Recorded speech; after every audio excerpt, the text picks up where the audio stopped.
चलिए, कैसे हैं? आशा करते होंगे आप लोग अच्छे होंगे। आपके अपने YouTube channel online top classes में स्वागत है।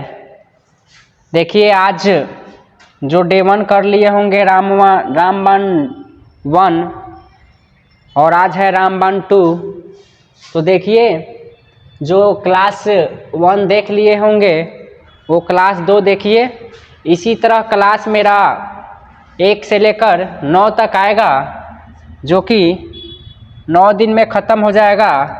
जिनको हिस्ट्री में 50 अंक, कितना 50 अंक पक्का करना है, वो सिर्फ 9 वीडियो देख लीजिए आप लोग, इससे बाहर नहीं जाएगा। रामबाण सीरीज चल रहा है, डे 1 से लेकर कितना तक जाएगा, डे 9 तक, जिसका आज है डे 2 है, यहाँ पर डे 2 है। तो चलिए स्टार्ट करते हैं। चलिए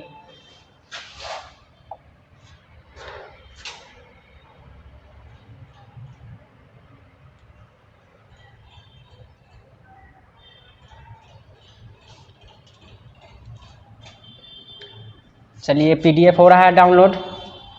आप लोग 5 सेकेंड रुक जाइए।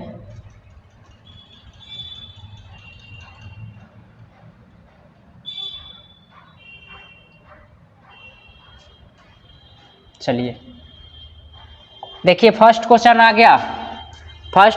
गया है, हड़प्पा किस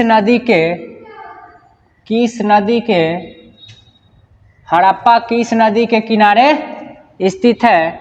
हड़प्पा किस नदी के किनारे स्थित है? आप लोग इसका आंसर दीजिएगा। जिनका रावी है, रावी उनका सही है, रावी हो जाएगा। क्वेश्चन आएगा हड़प्पा का खोज किसने किया था? तो आंसर दीजिएगा दयाराम साहनी। कब? तो 1921 में। कब? 1921 में। किस नदी के तट पे? तो रावी। ठीक है, चलिए आगे देखिए।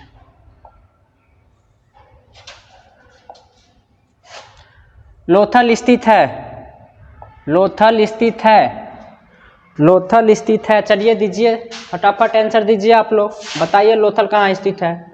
जिनका ऑप्शन ए है गुजरात, उनका सही है, गुजरात। क्वेश्चन आएगा लोथल किस नदी के तट पर स्थित है? तो दीजिएगा आंसर भोगवा।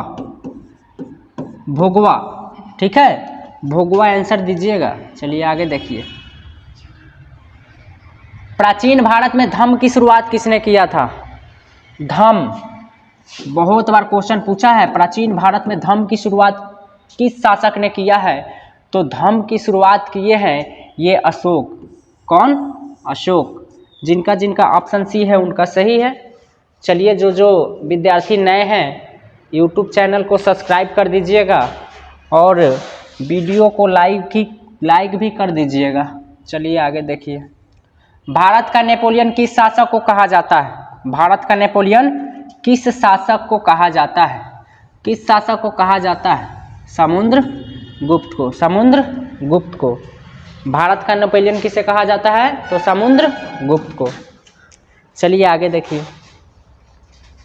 आगे आपका क्वेश्चन आ रहा है, महाभारत किसने लिखा? क्वेश्चन हो जाएगा, इसका आंसर हो जाएगा वेद व्यास। कहेगा रामायण किसने लिखा? रामायण किसने लिखा? तो इसका आंसर हो जाएगा वाल्मीकि। हाँ, ये वाला महाभारत किस भाषा में है? तो भाषा पूछेगा तो कहिएगा संस्कृत।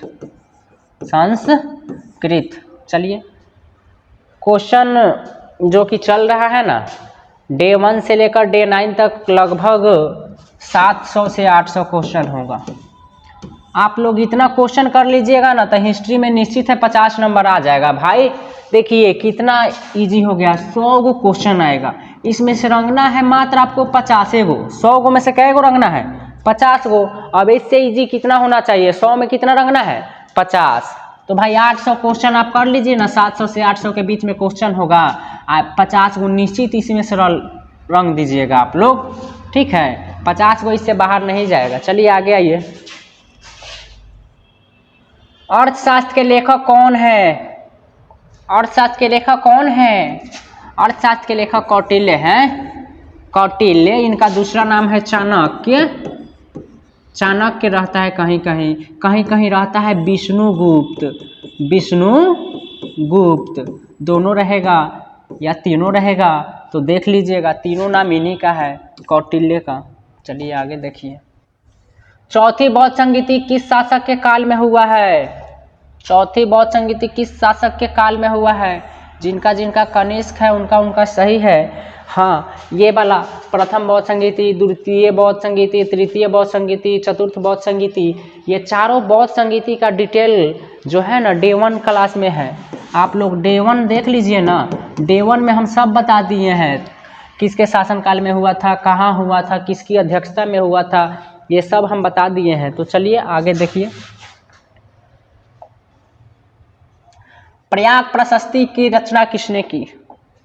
प्रयाग प्रशस्ति, प्रयाग प्रशस्ति पूछेगा तो दीजिएगा हरिसेन। हरिसेन, जिनका जिनका हरिसेन है उनका सही है। चलिए आगे देखिए। विजयनगर साम्राज्य की स्थापना किसने किया? विजयनगर साम्राज्य की स्थापना किसने किया? तो जिनका जिनका ऑप्शन बी है हरिहर एवं बुका, उनका सही है। कहेगा कब? तो 1336 ईस्वी, याद रखिएगा 1336। कहेगा क्वेश्चन, विजयनगर साम्राज्य का सबसे महानतम शासक कौन है, प्रतापी शासक कौन है? तो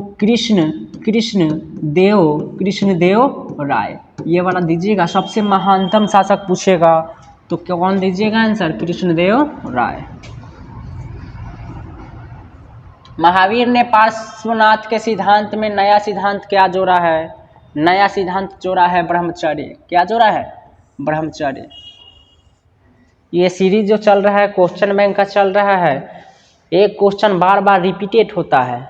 आप लोग ये नहीं देखिए से कल पढ़ लिए थे, क्वेश्चन देखिएगा, फिर इस बार 25 में निश्चित ये क्वेश्चन आएगा। काहे कि क्वेश्चन बैंक आप कर लीजिएगा ना तो समझिए आपका ऑब्जेक्टिव क्लियर हो जाएगा। और सब्जेक्टिव के लिए क्लास व्लास करना होगा, लेकिन ऑब्जेक्टिव के लिए आप क्वेश्चन में कर लीजिए ना, इससे बाहर नहीं जाएगा। ये कल क्वेश्चन बताए हुए थे, ये जो अहिंसा है, सत्य है, अपरिग्रह है, और इसमें एक आता है अस्तेय, ये जो चार को बता दिए है ना, ये चारों है। ये चारों किनका है? ये है पार्श्वनाथ के। अहिंसा, सत्य, अपरिग्रह, अस्तेय, ये है पार्श्वनाथ का। लेकिन महावीर स्वामी का पूछेगा तो ब्रह्मचर्य। चलिए आगे देखिए। सिंधु घाटी सभ्यता में विशाल स्नानागार का अवशेष कहाँ से प्राप्त हुआ है? जिनका जिनका आंसर है मोहनजोदड़ो, उनका सही है, उनका सही है। मोहनजोदड़ो मार दीजिए। चलिए आगे देखिए। पुराणों की संख्या कितनी है? पुराणों की संख्या कितनी है? जिनका जिनका ऑप्शन बी है 18, उनका सही है 18। क्वेश्चन रिपीटेड आता है क्वेश्चन बैंक में। चलिए आगे देखिए। इब्न बतूता किस देश का निवासी था? VVI question. इब्न बतूता किस देश का निवासी था? मोरक्को। जिनका जिनका ऑप्शन बी है उनका सही है मोरक्को। आगे देखिए। कुतुब मीनार का निर्माण किसने शुरू किया? देखिएगा, ये क्वेश्चन लगभग बहुत बार पूछा है। क्वेश्चन ये, कुतुब मीनार का निर्माण किसने शुरू किया? भाई जब शुरू कहेगा ना तो ये कुतुबुद्दीन ऐबक। लेकिन जब क्वेश्चन पूछेगा पूरा किसने करवाया, कुतुब मीनार का कार्य पूरा किसने करवाया, तो अब दीजिएगा इल्तुतमिश। नहीं तो ऐसे पूछेगा कुतुब मीनार का निर्माण किसने शुरू किया, तो होगा कुतुबुद्दीन ऐबक। ऑप्शन सी जिनका जिनका है सही है। उत्तर भारत में भक्ति आंदोलन का आरंभ किस संत ने किया? उत्तर भारत में कौन से जगह में? उत्तर भारत में। भक्ति आंदोलन का आरंभ किस संत ने किया? किस संत ने किया? इनका जो ऑप्शन हो जाएगा ऑप्शन ए रामानंद। जिनका जिनका ऑप्शन ए है उनका सही है। चलिए आगे देखिए। कैप्टन हॉकिंस, वीवीआई क्वेश्चन बहुत बार पूछा है। कैप्टन हॉकिंस किस मुगल शासक के दरबार में भारत आया? किस मुगल शासक के दरबार में भारत आया?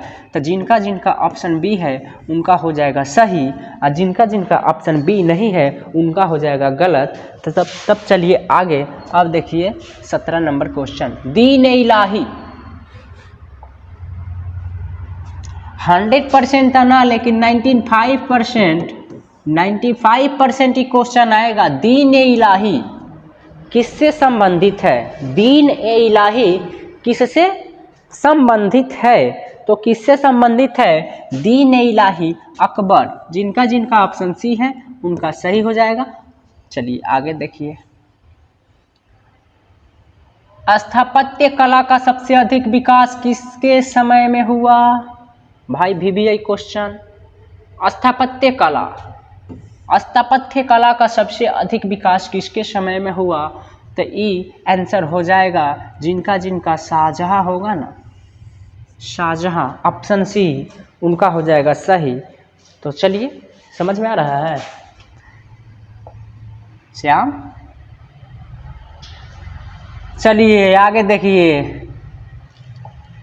भारत का अंतिम मुगल शासक कौन था? भारत का अंतिम मुगल शासक क्वेश्चन वीवीआई बहादुर शाह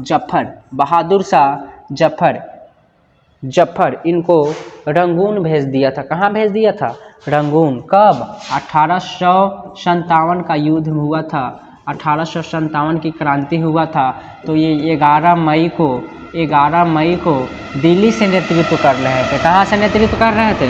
दिल्ली से नेतृत्व कर रहे थे। तो इनके 2 पुत्र और 1 पोता को अंग्रेज़ों ने गोली मारकर हत्या कर दिया, और साथ में ही इनको रंगून भेज दिया। कहाँ भेज दिया?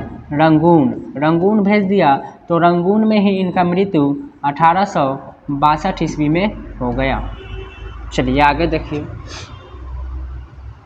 तलवंडी में किस प्रसिद्ध संत का जन्म हुआ? तलवंडी। तो भाई जिनका जिनका ऑप्शन सी है उनका होगा सही, गुरु नानक। चलिए आगे देखिए। अकबर का संरक्षण कौन था? अकबर का संरक्षण कौन था? तो जिनका जिनका ऑप्शन होगा बी बैरम खां उनका होगा सही। तो चलिए तो हो जाएगा बैरम खां। आगे देखिए।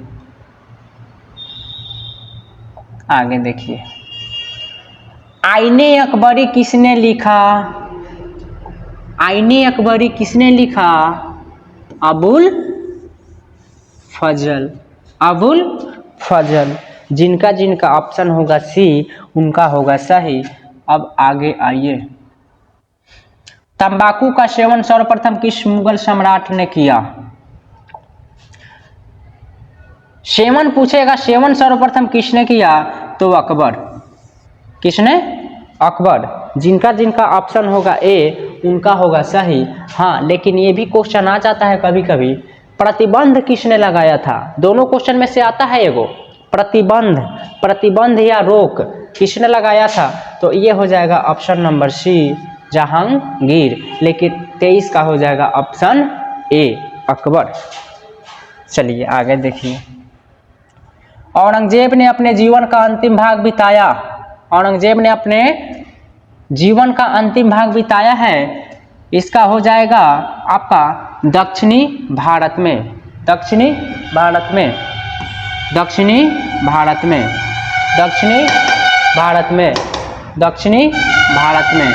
तो आप देखिए औरंगजेब ने अपने जीवन का अंतिम भाग कहाँ बिताया है? तो दक्षिणी भारत में, याद रखिएगा। पानीपत का प्रथम युद्ध, वीवीआई क्वेश्चन। पानीपत का प्रथम युद्ध, तो प्रथम युद्ध हुआ था 1526 में। 1526 बाबर और इब्राहिम लोदी के बीच में हुआ था यह युद्ध 1526 में, जिसमें बाबर ने जीते हुए थे ये युद्ध को। बाबर की जीत हुई, बाबर की जीत हुई। पानीपत का प्रथम युद्ध हुआ था 1526 में। हाँ भाई, दूसरा पूछेगा ना, दूसरा तो 1556 और तीसरा पूछेगा तो 1761। चलिए आगे देखिए। मुस्लिम लीग की स्थापना किस वर्ष हुआ? हर साल क्वेश्चन पूछता है ये बिहार बोर्ड। जितने भी बच्चे इंटर का एग्ज़ाम देने वाले हैं इस बार, आप लोग क्लास कीजिए, पढ़िए, टाइम बहुत कम है। ये क्वेश्चन बार बार पूछता है मुस्लिम लीग की स्थापना किस वर्ष हुआ, तो इसका हो जाएगा 1906। जिसका 1906 होगा उनका होगा सही। चलिए आगे देखिए। ईस्ट इंडिया कंपनी की स्थापना, ईस्ट इंडिया कंपनी की स्थापना हुआ था 1600 ईस्वी। हाँ, लेकिन इसमें एक और क्वेश्चन आता है, डच ईस्ट इंडिया की स्थापना, डच ईस्ट इंडिया कंपनी की स्थापना तब दीजिएगा 1602। इसमें डच जहाँ लग गया ना, डच ईस्ट इंडिया कंपनी की स्थापना पूछेगा तो 1602, लेकिन वही कहेगा ईस्ट इंडिया कंपनी का तो 1600। चलिए आगे देखिए। 1920 में कौन सा आंदोलन हुआ? 1920 में कौन सा आंदोलन होगा? तो जिसका ऑप्शन बी होगा उसका होगा सही, असहयोग आंदोलन। हाँ भाई, देख लीजिए ना, ये खिलाफत कह रहा है, तो खिलाफत भी भाई 1919 में हुआ था।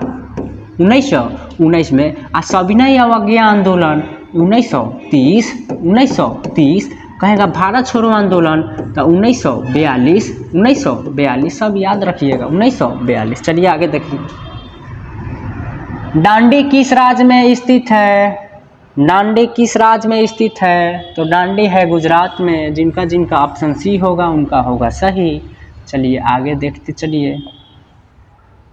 पूना समझौता 1932।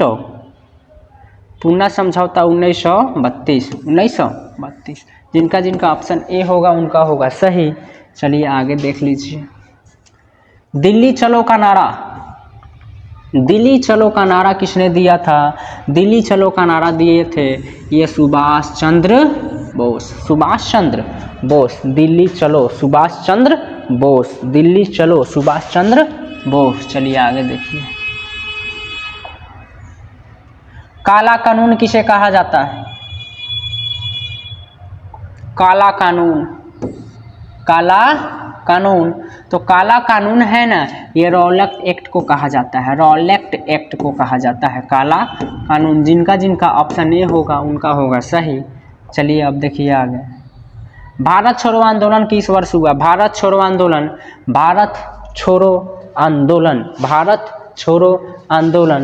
कब हुआ था? देख लीजिए 1942 में। किसने कहा था भारत छोड़ो? तो कहिएगा महात्मा गांधी। ठीक है, चलिए आगे देखिए। स्वतंत्र भारत का अंतिम गवर्नर जनरल, अंतिम कहेगा तो सी राजगोपालाचारी। और वही क्वेश्चन में रहेगा स्वतंत्र भारत का प्रथम, तो प्रथम कहिएगा लॉर्ड माउंटबेटन। लेकिन इस क्वेश्चन का जिसका ऑप्शन सी है उसका होगा सही। तो आइए अब बढ़ते हैं आगे। चलिए। वीडियो को शेयर भी कर दीजिएगा अपने दोस्त लोगों के पास, ठीक है। संविधान सभा के प्रारूप समिति के अध्यक्ष कौन थे?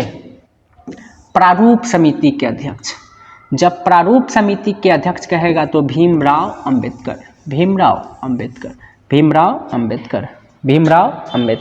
क्वेश्चन को याद रखिएगा। संविधान का जनक कहेगा तो भीमराव अंबेडकर, कानून मंत्री कहेगा तो भीमराव अंबेडकर। ठीक है, आगे देखिए। बिहार में चंपारण सत्याग्रह कब शुरू हुआ? चंपारण सत्याग्रह VVI क्वेश्चन 1917 कहाँ से? पूर्वी चंपारण, पूर्वी चंपारण चाहे कहिए मोतिहारी से, मोतिहारी चंद्रहिया गांव से, पता है ये बिहार में है। कहाँ है? बिहार में। कब? 1917। ये जब 1917 में बिहार में चंपारण सत्याग्रह किसने शुरू किया था? तब महात्मा गांधी। पता है यहाँ के किसानों को जबरन 20 कट्ठा ज़मीन में 20 कट्ठा ज़मीन में 3 कट्ठा 20 कट्ठा ज़मीन में 3 कट्ठा आपसे जबरन नील का खेती करवाया जाता था। नील का खेती। अब पता है नील का खेती करने से उस ज़मीन का जो उसमें उपज होता था वो कम हो जाता था। वहाँ का मिट्टी क्या होता था? खराब हो जाता था। और जबरन 3 कट्ठा 20 कट्ठा में 3 कट्ठा नील की खेती करवाई जाती थी। और ये नहीं समझिए, जब वो रेट होता था ना, उसका नील का रेट अंग्रेज़ों द्वारा तय किया जाता था। आपको कितना देना है मूल्य, वो अंग्रेज़ तय करते थे, तब आपको देना पड़ता था। अंग्रेज भाई जितना कहेगा उतना में आपको देना होगा। तो देखिए कितना खराब था। तो महात्मा गांधी को ये राजकुमार शुक्ला जाते हैं, मिलते हैं और कहते हैं, तब ये आते हैं पूर्वी चंपारण में, ये चंपारण सत्याग्रह स्टार्ट करते हैं और इसमें अंग्रेज़ों की हार होती है। तो चलिए इसमें महात्मा गांधी जीत जाते हैं। तो चलिए आगे देखिए। संथाल विद्रोह का नेता, VVI क्वेश्चन, संथाल विद्रोह का नेता कौन था? तो सिंधु कान्हू, दोनों में से कोई रहेगा तो मार दीजिएगा। तो 1855 से 1856 इसमें 4 भाई थे। एक का नाम था चांद, दूसरा का था भैरव और सिंधु कान्हू।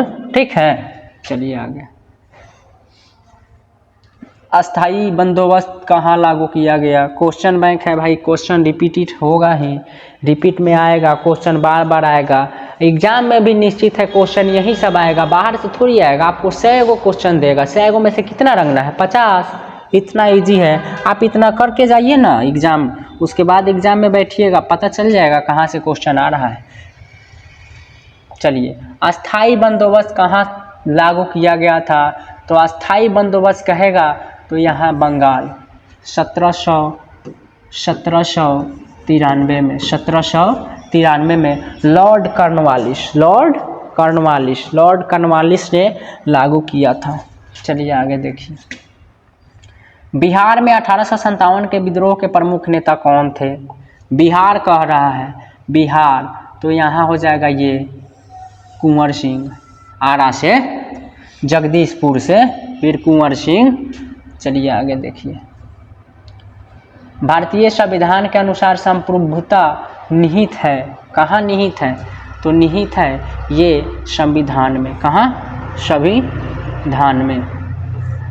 संविधान में। जिनका ऑप्शन डी होगा उनका हो जाएगा सही।